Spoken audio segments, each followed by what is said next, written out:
The Holyoke French House was built in 1760 for the Reverend Elizur Holyoke.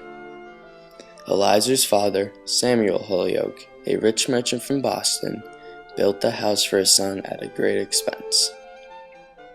The house is an example of Georgian architecture, making it historically important to the town of Boxford. There are few homes of this style and age in the area, and almost none are in such fine condition. Georgian architecture is a building style that was used in the 18th century and named after King George. When the house was built in 1760, the minister was the most influential member of the community. Religion was very important to the residents, and the church served as a cultural center of the town. Reverend Elizur Holyoke was minister of the First Congregational Church of Boxford for 27 years, and from 1759 to his death in 1806. During that time, there were 989 members of the community, while today, Boxford has almost 8,000 residents.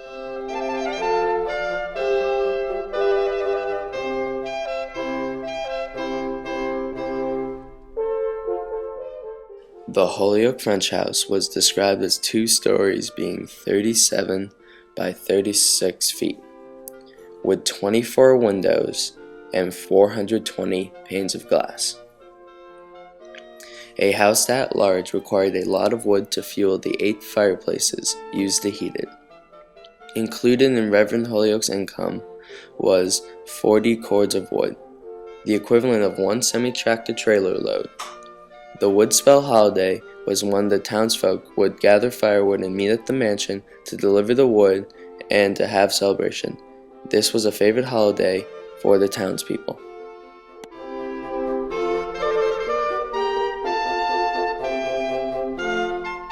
Reverend Elizur Holyoke married Hannah Peabody in 1759, and together they had 8 children. Their second child, Samuel Holyoke, was a distinguished musical composer and publisher. One of his earlier works was Harmonia Americana. The music playing in the background was composed by Samuel Holyoke. His importance to American music can be summed up by one quote from historian George Hood: "There was no man of his day that did more to the cause of music than Samuel Holyoke." Elizur and Hannah's second youngest child, Hannah, spent her entire life from 1775 to 1866 in the house. During her 91 years in the house, the railroad came to Boxford. The population rose from 1,000 to 1,034, and Camp Stanton was established to train soldiers for the Civil War. Hannah took in tenants throughout her life. One of these tenants was Benjamin French. During his stay at the mansion, his son Elvin French was born. After Benjamin relocated to West Boxford, Elvin remained with elderly Hannah Holyoke until he left to study art in Lowell in 1848. Upon Hannah Holyoke's death in 1866, Elvin French purchased the house he was born in from the executors of her estate.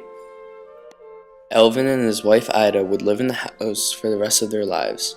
Elvin French was also a musician, along with being a carpenter and a painter. Upon purchasing the house, he began the much-needed repairs. He added the annex at the back of the house, and the family lived there during the summers while he rented out the main house. In 1867, the town of Boxford saw the opening of the Byam and Carleton match factory. The arrival of the mills in town added to the economy, which was at first agricultural. The matchstick factory, at its height, employed 20 workers and produced 5 million matches a day, from 1,800 cords of wood used a year, with a net profit of $40,000. Elvin and Ida had 1 child, Gertrude. Miss Gertrude French was an accomplished harpist who traveled the country performing. Upon Elvin and Ida's death, the house was left to Gertrude, and she continued to live there upon her death in 1942, at which she conveyed her entire estate to the Boxford Historical Society. In 1950, the Chadwick Shoe Shop was donated to the Society and relocated to the grounds of the Holyoke French House.